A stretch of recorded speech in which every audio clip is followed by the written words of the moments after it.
It's still Monday the 6th of January 2025. Just a little bit on this building here. I really didn't notice this, but this used to be the old Vancouver Public Library, which is interesting. This building has actually had many different tenants. At the moment, it's the is that the Adidas store? It's huge. So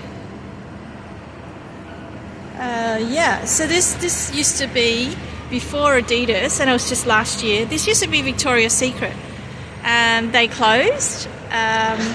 So the race was on to find another anchor to occupy this vacant space here, which is really, really big.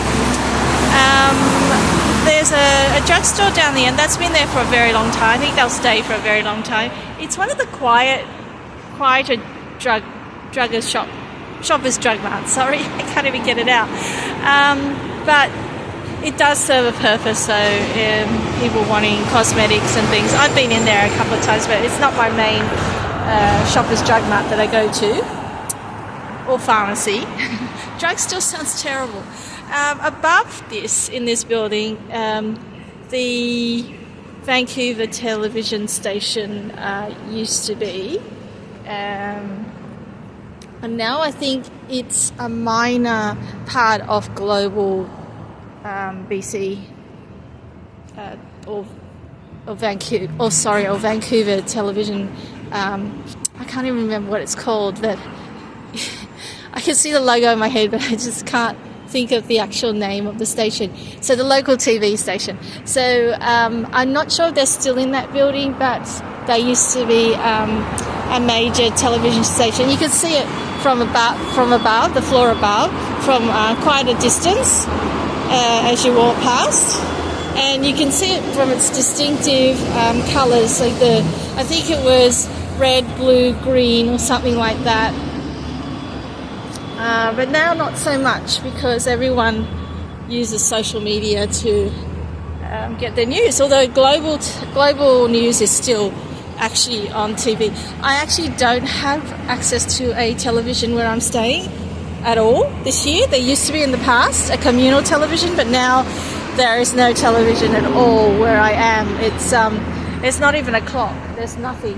So if you don't have a phone or a watch or smartwatch or anything like that, you actually won't know where you are or what time it is, what time of the day it is, because there's just nothing there anymore that's analog. It's all digital. Like in Sydney, the 3G network is actually shut down completely. So in areas, apparently, if I go roaming with my service provider here, which is a prepaid chatter, which is part of Rogers, which is the main telecommunications company, which is like equivalent to Telstra, you actually may not get signal because it's 3G, because of the 3G network shutting down if you cross the border into America. So I don't intend to do so. I was, but I think it's safer not to. Okay, so now I'm going to cross over. So there's one of the non-trolley buses as well. I don't believe there are any more trolley... Oh, well, there is. Yes, there's one that's just on Robson. Very few left. So this is So you see the number 2 McDonald bus, which is the bendy bus, and it's not overhead wiring. It's just a normal bus. Behind it there, if you can just see, this is an example of a trolley bus, or so-called trolley bus. Technically, I don't know if it is a trolley bus because of the way it's designed. It's not a tram, because trams run on tracks, and these don't have any tracks. They just run on the normal roads, but just have an overhead wiring and cable that they go along. So you can see here, there's only a few. So here it comes. I'm just going to see if I can get it going past the Fairmont. Let's see if I can give you a bit more. There we go. So this is an example of the trolley buses running around the downtown area or CBD, and also a little bit out of it as well, across some of the bridges like the Burrard and Granville Bridge. I don't know which one it is, I always get confused. But yeah, this is an example of a trolley bus.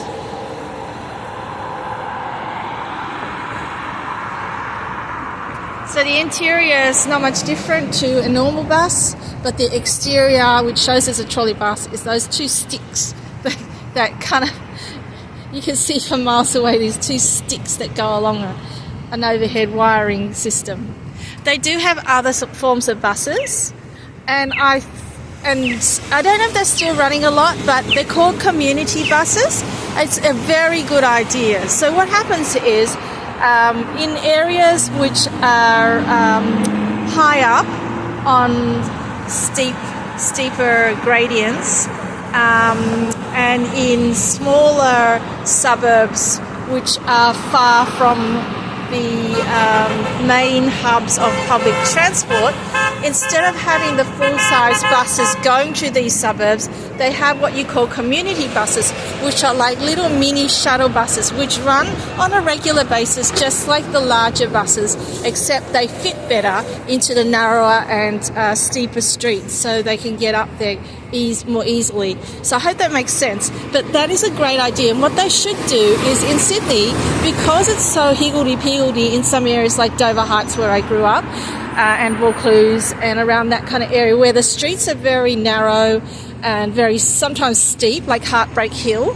around Heartbreak Hill, that kind of suburb away from the downtown core of the CBD should have that type of service. So, for example, from Bondi to lessen the congestion as well, from Bondi Junction to Bondi Beach or North Bondi, they should have the main buses, the big buses going between Bondi Junction and North Bondi, stopping at South Bondi and Bondi Beach and also North Bondi, and just stopping there.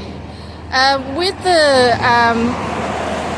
the other suburbs beyond North Bondi, they should have, like Dover Heights and onto Watson's Bay, they should have the smaller community buses so they can go through the narrower streets and the steeper inclines. But I don't know about to Watson's Bay. Watson's Bay is a little bit of a different story because that's a major tourist destination, but people go there by ferry from Circular Quay and back to the city. So if they go along the main road, that's fine. They can still get a full-size bus going backwards and forwards, but maybe not all the way along the long route of Bondi Beach and North Bondi. Maybe they should have an alternate route, or if not, a community bus, a mini bus. So that would solve the problem of the lines, the long lines of people that go to Bondi Beach every single day, 24/7 almost. So yeah, I've experienced it, and I used to have to fight for a bus to get to Dover Heights all the time because there was no other bus except the bus that stops between Bondi and North Bondi and Dover Heights and onto Watson's Bay.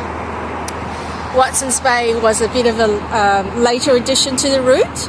Originally, all the buses only went to North Bondi and Dover Heights. They did not continue on to Watson's Bay until much later. Okay, so that's my little story, a little bit long, but I think that they should implement the minibus system as they do here. I'm not sure how many of them are still running here, but I know that when I went to White Rock, Crescent Beach, anywhere away from the major hubs like Surrey, where there's a SkyTrain terminal and bus interchange, and other major hubs like White Rock where there is only bus interchanges. Yeah, they operate shuttle buses down to Crescent Beach and to White Rock Beach. So for now, thanks for watching again, and I will update you when I get to Science World.